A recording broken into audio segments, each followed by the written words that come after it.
Lil Durk has been busted in Florida in connection with a murder for hire scheme. Former Abercrombie and Fitch CEO Mike Jeffries was arrested on federal sex trafficking and prostitution charges. Justin Bieber is contemplating suing his ex-managers for mismanaging his fortune. Welcome to your one-stop hub for global news, sports, finance, and celebrity gossip. Don't forget to subscribe so you never miss a beat. This is your celebrity news. So Justin Bieber is reportedly contemplating legal action against his former managers, believing they mismanaged his $300 million fortune. According to a recent TMZ report, the 30-year-old pop star has been frustrated over the years, feeling that poor financial decisions by his management team have cost him a significant amount of, while the specific amount he believes was mismanaged and the identities of the managers remain unclear. Bieber has been discussing potential legal steps with his current advisors. However, opinions within Bieber's camp are divided. Some team members argue that his own spending habits have also contributed to his financial demise, complicating the potential lawsuit. Bieber, whose estimated net worth is $300 million, made headlines in January 2023 when he sold his music catalog for $200 million to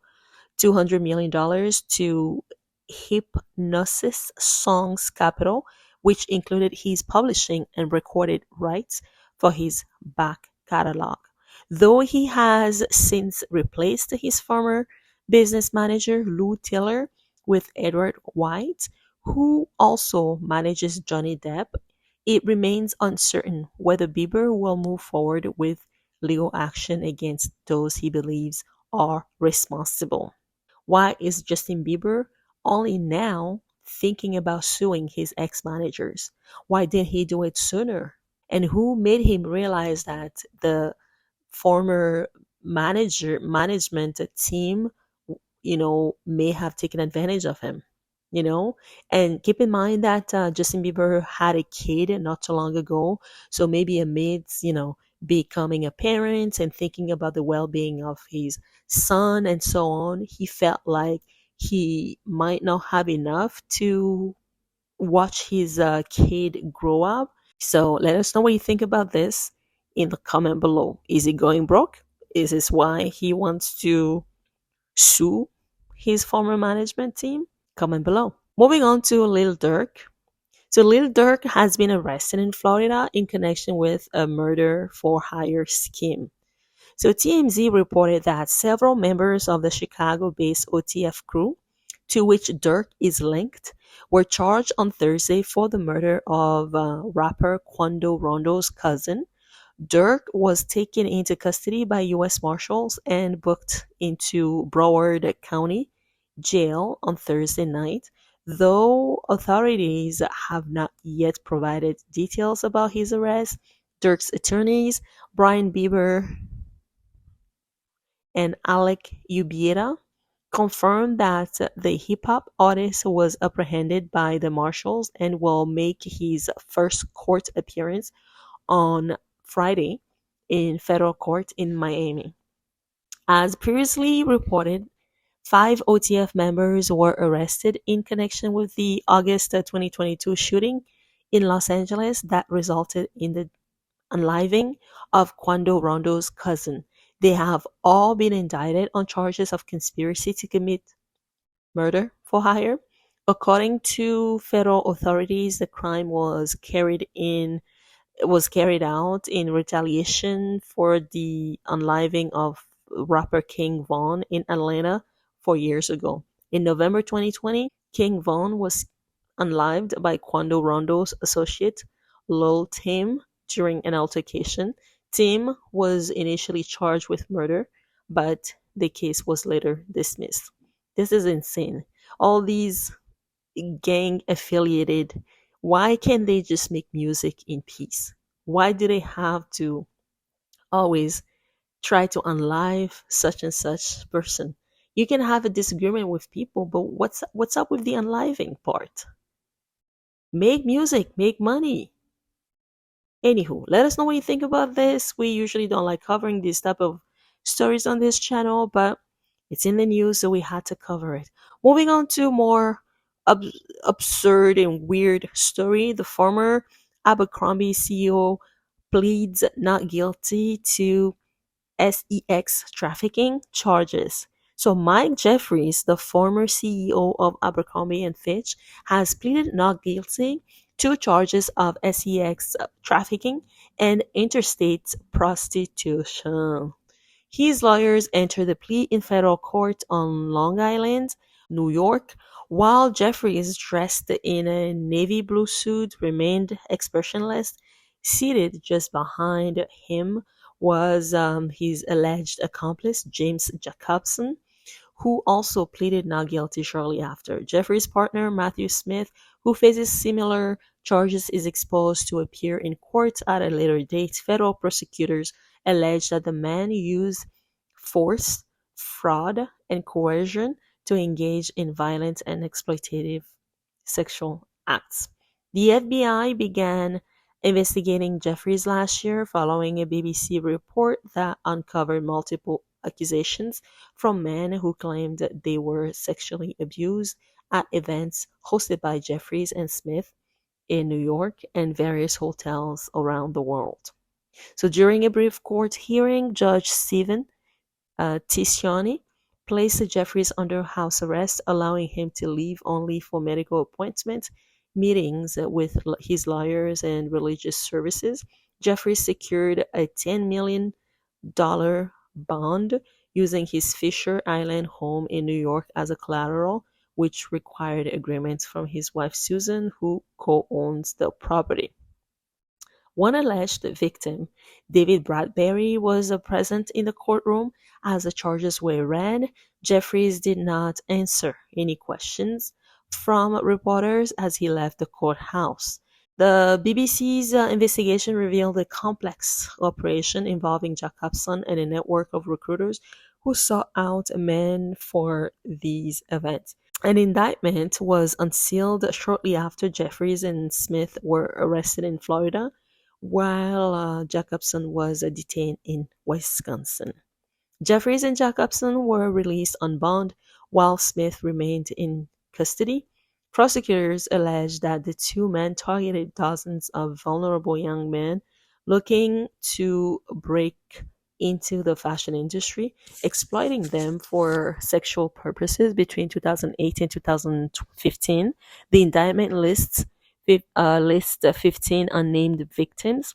If convicted of these sex trafficking, they could face life in prison and up to 20 years for interstate prostitution. U.S. Attorney Brian Pease stated that Jeffries spent significant amounts of money to facilitate these acts, while staff and security monitored the events. The investigation revealed that men were pressured to consume alcohol, Viagra, and muscle relaxants, sometimes injected against their will. Following the initial BBC report, Abercrombie announced an independent investigation into the allegation. Jeffries was a CEO from 1992 until 2014, resigning amid declining sales and leaving with a retirement package valued at about $25 million. He is scheduled to appear in court again on December 12th. So this story is coming out now, but it's not a surprise to us because Abercrombie and Fitch has been known to be connected to Jeffrey Epstein for a very long time now. And before Jeffries, there was Les Wexner who used Jeffrey Epstein's money management firm services to actually help them out at a time they needed it the most. And it turns out, allegedly, according to findings, that Jeffrey Epstein was doing some fishy stuff in their books, and also allegedly Jeffrey Epstein might have taken some money out of Abercrombie and Fitch's accounts, but it's something that Les Wexner wasn't able to press charges on because Jeffrey Epstein, as we found out later on, had something on Les Wexner. And therefore, even though Epstein took things from Les Wexner, he couldn't have done anything about it because Epstein got him by the nuts. So that partnership kind of fizzled out, but then Epstein went ahead and did the same thing almost with other people left and right, leading to his fall, whenever he was arrested, and then, and whatever happened to him. So what we're trying to say here is that Abercrombie and Fitch is no foreigner to this world of SES and charges or prostitution, because it seems like it's a modeling world, and it seems like everybody has been in cahoots somehow, some way, into coercing or you know using or abusing models, in whatever way you could possibly imagine, allegedly. And therefore, we don't want to make any charges against any other brand out there. But if this is happening with Abercrombie and Fitch, God only knows if it's not also happening, in other companies that are in fashion, allegedly. This story specifically is not connected necessarily to Didi, but we do think that in the industry, whether it's fashion, music, film, what else? Whatever you could possibly imagine that's in showbiz, we do believe that all these people that we are now seeing through the lens of victims are now coming out because probably money has run out. Probably these people are not getting enough money any longer to shut up. And so they are breaking these news to the public. But all these people being accused, whether they've done it or not done it, these things are coming out now, but it seems like it's a disease actually. It's not just a one person doing it. It's actually a whole group of people, and and this is our personal opinion, obviously, and all this is alleged, but we do believe that these groups are kind of planted in many industries and they're connected somehow, and that's how it keeps on feeding itself. And even though one person is taken down out of the group, the chain of command continues somehow, because it's actually rooted in something and it's actually bigger than just one person. So Diddy going down now doesn't really resolve the issue. The head of the operation is still very much alive, and until they cut the head off, this will keep going. So that's allegedly, that's what we think. Let us know what you think about this in the comment below. And as always, we love you for watching, and we'll see you in the next video. Bye for now.